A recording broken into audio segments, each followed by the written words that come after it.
పండగ కోసం విద్యార్థులందరూ వాళ్ళ ఇళ్లలోకి వెళ్లిన తర్వాత శనివారం రోజు రాత్రి దాదాపు 100 బుల్డోజర్లతో ఎవరీ లేని సమయం చూసి హైదరాబాద్ సెంట్రల్ యూనివర్సిటీ పైకి యుద్ధానికి బయలుదేరారు. అక్కడ వీళ్ళు సృష్టిస్తున్న బీభత్సం ఒకసారి కల్లారా చూడండి.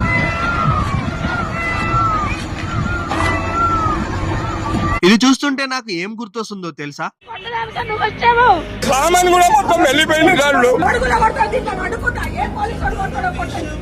అక్కడ జంతువులు, ఇక్కడ మనుషులు, అంతే తేడా. హైడ్రా పేరుతో చెరువులను రీస్టోర్ చేయాలని ఎంతో మంది పేదల ఇళ్లను అతి దారుణంగా కూలగొట్టిన ఈ గవర్నమెంట్ అదే సెంట్రల్ యూనివర్సిటీలో ఉన్న చెరువులను పూర్తి చేసి అక్కడున్న అడవులను నరికేసి జంతువులను చంపేసి వాటిని కమర్షియల్ ప్లాట్లుగా మార్చేసి రియల్ ఎస్టేట్ దందా చేయాలని చూస్తుంది. అక్కడ హైడ్రాలో చెరువులను రీస్టోర్ చేయాలి. ఆ వెంటనే ఇక్కడ హైదరాబాద్ చుట్టుపక్కల ఉన్న చెరువులన్నింటిని పూర్తి చేసి వాటిని కమర్షియల్ ప్లాట్ చేసి అమ్మే. ఇది చూస్తుంటే మీకేం గుర్తొస్తుంది? ఇక్కడ ఒక ప్రాణం పోసా, అక్కడొక ప్రాణం తీస్తా.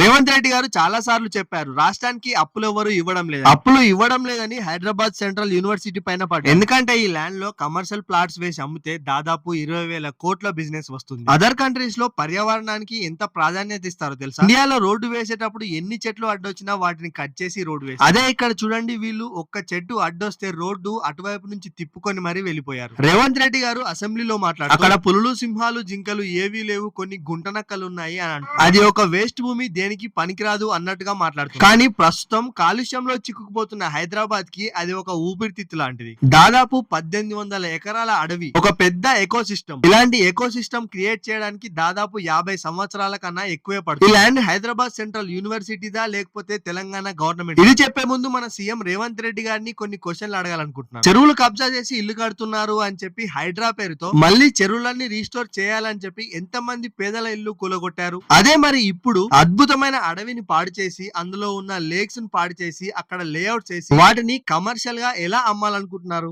ఇంకోటి, మామూలుగా ఒక్క చెట్టు పెట్టి అది పెరగడానికి దాదాపు 20 నుంచి 30 సంవత్సరాలు పడుతుంది. అటువంటి ఇలాంటి పెద్ద పెద్ద అరణ్యాలను తీసేస్తే మళ్ళీ మన జీవితాల్లో అలాంటి దాన్ని సృష్టించలేము. మూడోది, అభివృద్ధి అభివృద్ధి అంటున్నారు. ఆల్రెడీ కాలుష్యం కోరలో చిక్కుపోయిన మన హైదరాబాద్ ని ఇప్పుడు కాపాడుకోవడం ముఖ్యమా? ఉన్న పచ్చదనాన్ని పాడు చేసి హైదరాబాద్ ని ఇంకా ఎక్కువ కాలుష్యంలోకి నెట్టేయడం. ఇక్కడ ఈ ల్యాండ్ గవర్నమెంట్ దా లేకపోతే యూనివర్సిటీదా అంటే ఖచ్చితంగా గవర్నమెంట్. కానీ దీనిని విద్యా సంబంధమైన విషయాలకు, క్రీడా సంబంధమైన విషయాలకు మాత్రమే వాడాలి. ఎలాంటి కమర్షియల్ లేఅవుట్స్ ఇందులో వేయకూడదు. భారతదేశానికి స్వతంత్రం వచ్చిన తర్వాత తెలంగాణ, ఆంధ్ర కలిసినప్పుడు తెలంగాణకు అన్యాయం జరగకూడదని ఇందిరాగాంధీ గారు 2300 ఎకరాల్లో ఈ హైదరాబాద్ సెంట్రల్ యూనివర్సిటీని ఏర్పాటు చేశారు. కానీ అప్పుడు ఈ ల్యాండ్ ను సెంట్రల్ యూనివర్సిటీ పేరు మీద రిజిస్ట్రేషన్ చేయలేదు. ఎందుకంటే వాళ్ళకి అప్పుడు తెలుసు ఇప్పుడు వచ్చే ముఖ్యమంత్రులు ఇలా ల్యాండ్ ను దొబ్బేసి లేఅవుట్లు వేసుకుని అమ్ముకుంటారని. కానీ అప్పుడున్న తహసీల్దార్ గారు 2.5 కోట్లు ఖర్చు పెట్టి ఈ యూనివర్సిటీ ల్యాండ్ చుట్టూ గోడ కట్టించారు. ఆ గోడే లేకపోయి ఉంటే ఇప్పుడు ఈ ల్యాండ్ ను ఎవరికి నచ్చినట్టు వాళ్ళు నొక్కేసేవాళ్ళు. ఇప్పటికే ప్రపంచంలో అత్యంత పొల్యూటెడ్ సిటీగా ఢిల్లీ లిస్ట్ లో ఉంది. ఇలా అభివృద్ధి పేరుతో చెట్లను నరుక్కుంటూ, అడవులను నరుక్కుంటూ పోతే తొందరలోనే హైదరాబాద్ సిటీ కూడా ఆ లిస్ట్ లో చేరుతుంది. భవిష్యత్ తరాల కోసం మనం దీన్ని కాపాడుకోవాలి. వాళ్ళు ఇలా బుల్డోజర్లతో డిఫారెస్టేషన్ చేస్తుంటే అడ్డొచ్చిన స్టూడెంట్స్ ను ఎలా లాగేస్తున్నారో చూడండి. వీళ్ళు చేసే పనులకు బెదిరిపోయిన జింకలు, నెమళ్ళు ఎలా అరుస్తూ పరిగెడుతున్నాయో చూడండి. ఇలాంటి దారుణమైన పరిస్థితులు చూస్తూ కూడా వీళ్ళు ఇలా ఎలా చేయగలుగుతున్నారు? ఈ వీడియోని వీలైనంత మందికి షేర్ చేయండి. ఎందుకంటే ఈ ఇష్యూ మన తెలంగాణలో ప్రతి ఒక్కరికి తెలియాలి. ఇలాంటి పనులు చేయడం కోసమా మనం ఓట్లేసి మరీ వీళ్ళని గెలిపించింది. వీళ్ళు చేసే దారుణం పైన